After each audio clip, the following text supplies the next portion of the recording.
they've got a positive relationship with the child, and then along the way give messages to those children that stop them from talking, stop them from disclosing.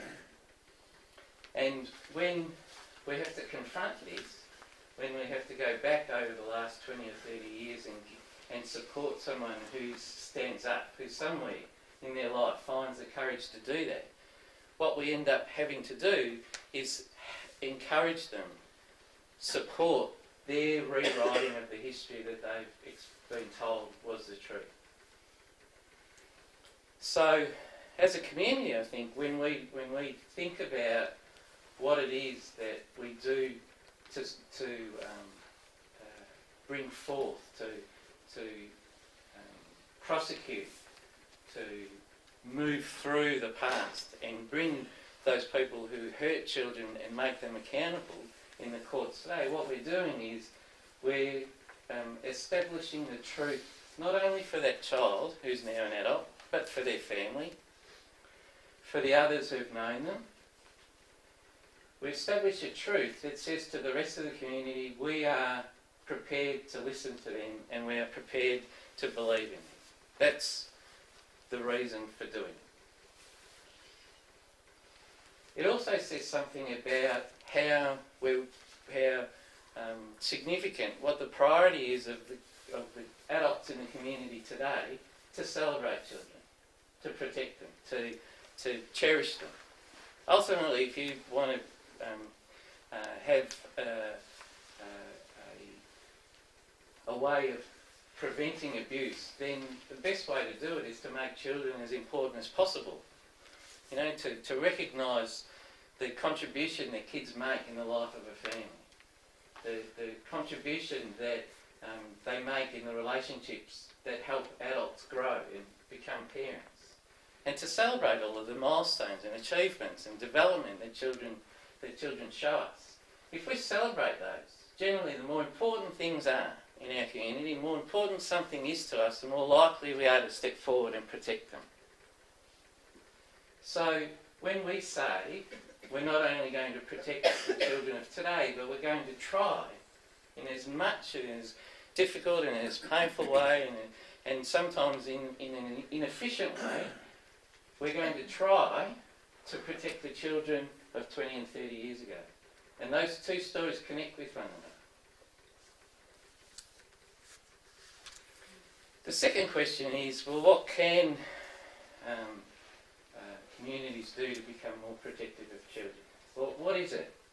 What's at the heart of child abuse prevention? Well, the first one is what I've already said, to celebrate them, to make them as important as possible in the life of the community.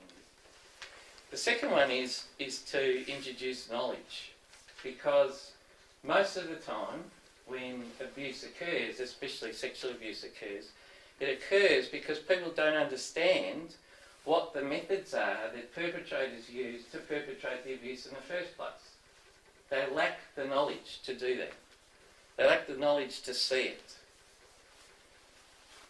They then lack the confidence to know what to do in response to seeing it and identifying it. They let things get in the way. They make hurdles not be able to be jumped. How could it be that a dad would do this?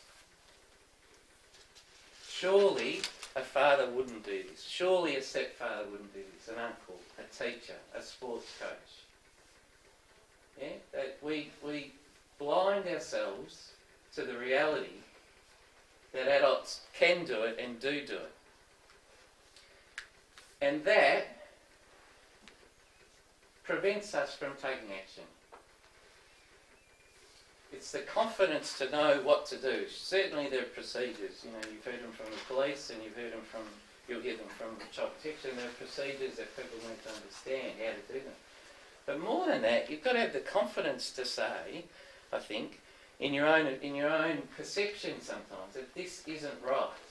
It's not right that a sporting coach would want to take one child home after the sporting activity, after training once a week. Why is it that a coach would do that for this particular child but not be concerned about the other kids? There may be an innocent explanation.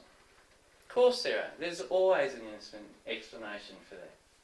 And it could be that that adult is taking some really important steps to support a child that who needs a little bit of extra support. Of course. But maybe there's some other concerns that other people have.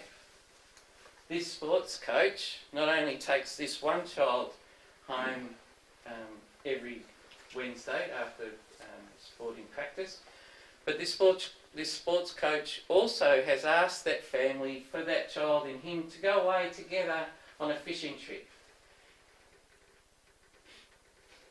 You notice, someone else notices that that child used to be a very gregarious young boy or young girl, someone who actively engages in a whole range of things, and over the last 3, 4, 5 months you start to see that that little child is changing. They're becoming much more withdrawn. Someone else notices that that child has been telling secrets to another child at school, but neither of them will tell anybody what it is that secret's about. That's the kind of piecing together of information that's required in order for us to take a hunch, to take what might be an innocent action by an adult and put it together and connect it up and link it up with a whole range of other indicators that could say something's going on. And that is how a community, how a family, how an organisation, an institution needs to act if they want to act protectively. This is like intelligence gathering. It's not surveillance. It's just being aware that perpetrators of sexual abuse use particular ways to access children, often developing those strategies from an early age and figuring out as they get older which ones are the most effective, which ones work.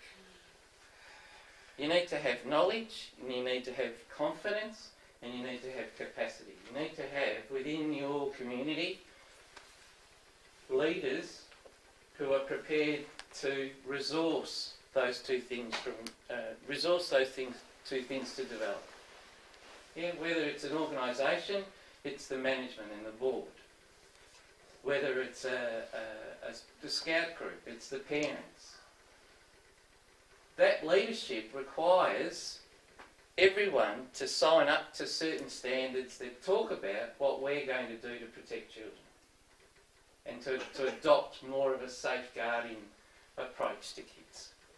They're the things that if you look at the research and you look at a whole range of other kind of literature that's been written, they're the things that make a difference to communities and organisations. If you're talking collectively, they're the things that make a difference. It's knowledge, it's confidence, and it's capacity. And in the end, where you link it back to is the fact that if we can do that, if we can do that now, we're going to stop, we're going to prevent kids from having to travel through the first 20, 30 years of their life trying to make sense of this on their own. Because that's ultimately what ends up happening. If it's unnoticed, if it's not taken care of, they have to make sense of this on their own. And how do you make sense of something that doesn't make sense? How do you do that? How is it that a child who's 12 or 14 can make sense of their first sexual experience being one that's been perpetrated onto them by an adult?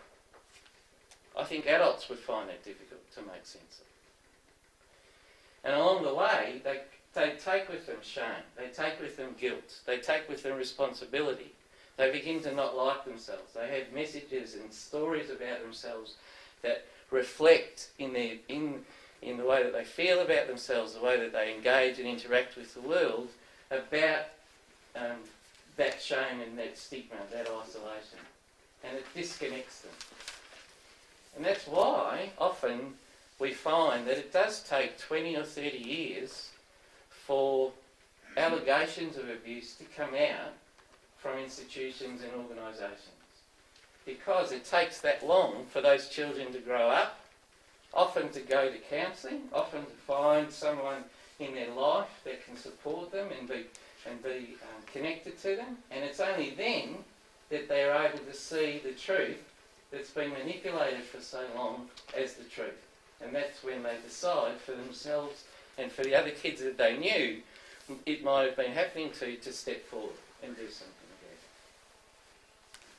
So I hope that kind of makes sense, that the answers to those two questions connect in and around themselves, because that's what child sexual abuse prevention is all about. It's about recognising the past so that you can change something about yourselves in the present. Well, that's good. Good. Joe, will you take some questions? Of course, Dan. Good. I've talked about Well, I a whole can. range of things, so So, feel free. thanks. So, Thanks so much. In the situation where you described where this